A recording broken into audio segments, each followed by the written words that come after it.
Graspop 2019, it's still Saturday, and we just saw one of the most energetic bands ever playing the main stage, Bad Wolves. How are you doing?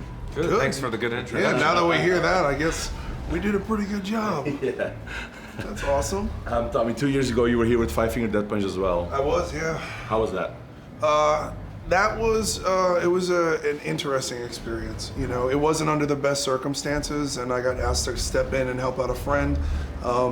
And so, you know, everything wound up working out great, and we spent last year opening up for Five Finger in the U.S., and hopefully we're going to be coming to Europe next year. With maybe them, maybe somebody else. We're still working out the details. Can't really.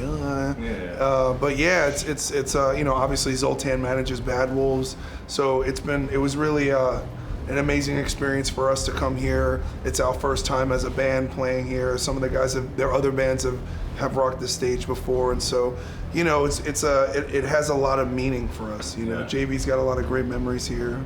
I do. So, Please do elaborate. I think Devil Driver, the old band I was in, played here like 7 times, I think.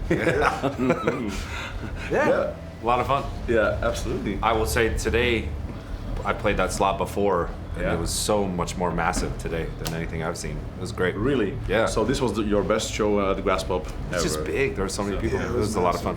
Because you grew a lot as a band in a relatively small amount of time. Correct. Yeah. Did you in a way did you feel that moment when it just went bang? I mean, for me there are like constant moments. Like today was a very emotional. The last time I was here, it was like very stressful, and it was a different headspace of being worried about somebody else, and then to be there today and for us to be performing our songs and having everyone singing along. I mean, I broke down, and like I got broken down to tears, and so it was very, very meaningful for us to be able to have these opportunities to connect with so many people and kind of show them what we do, you know, and to be received, you know. You obviously did the zombie cover of the Cranberries, and it kind of all fell right in place. Not really, of course, because Dolores passed away. But how did you experience that moment? Like those two, a good thing and a bad thing coming together. I don't really know how to describe it. It was just shitty. Yeah. Like you're like, okay, and then you got all these business people saying you should release it. Then you got your heart saying you shouldn't, and then you make a decision, and then the song becomes like the rock song of 2018. Yeah. And so you can only imagine what it feels like any normal human being. roller coaster. Yeah, you're just like, it's cool, it's not. It's back and forth with your brain and your heart. Yeah. Did you get any big ups by the remaining members of the Cranberries about the cover you did?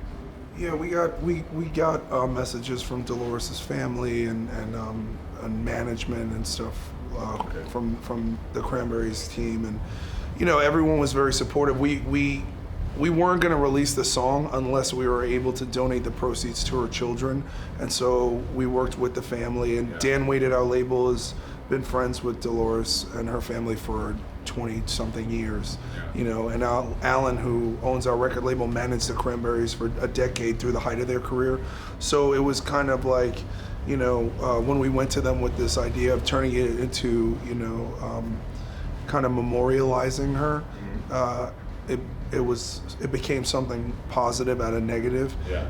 And I think for a lot of Cranberries fans, it's an intergenerational song. A lot of young people are hearing that song for the first time, whereas we heard it, you know, in the 90s. And so people are reconnecting with it. Fans of hers are kind of healing from her loss, and we're also healing from it too.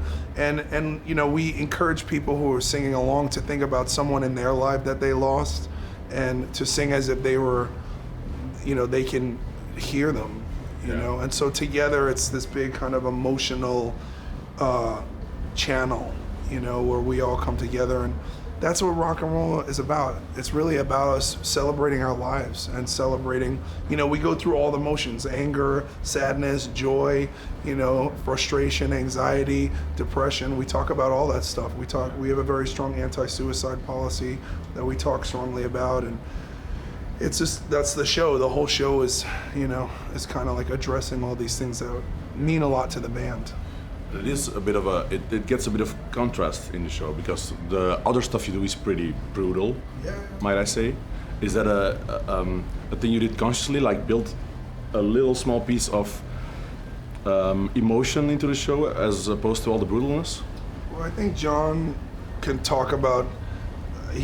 John had a vision for the band and started this before anybody else was in it, and I think my experience was he gave material to me that I wasn't good. I had to become a better singer to sing his songs, and I was like, oh geez.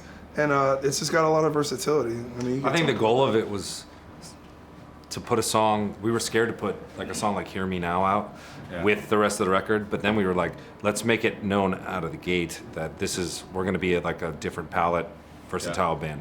Yeah. And it is a little strange when you do something like "Officer Down" into "Hear Me Now." I think that's exactly what we did today. Yeah. And like you're kind of like, but that's part of the fun. And then we're not 23. We're not purists anymore, and it's kind of like we're just writing for ourselves, writing ballads is fun. Now. I enjoy playing them. Well, I like, it's like thinking about 20 years of playing extreme metal or punk or hardcore, and then I never, I think we all listen to such a variety of different music. I think that for all of us in the band, we were in separate bands where we were never able to have the diversity. So when we all linked up, the boundaries of what could and couldn't be done kind of vanished, and then it was what it was. It just became this way. So should we consider Bad Wolves to be some sort of supergroup of people from other bands coming together, or is this the main project for you now? I think it's everyone's main project, and the word supergroup, I've always said, usually contains multi-platinum selling artists, and we're a bunch of just thugs. Just we been got slugging it out. together and then went platinum, so I don't know what that's about. We did it the other way around. You can always ask Matt Sorum to come drum for you. I'm the drummer though, so I'm good. I don't know if he can handle toast, you know what I mean? I don't think I can, so I'm sure he can. Thank you guys. You're welcome. And enjoy so the rest much. of your tour. Yeah, thank you for having us.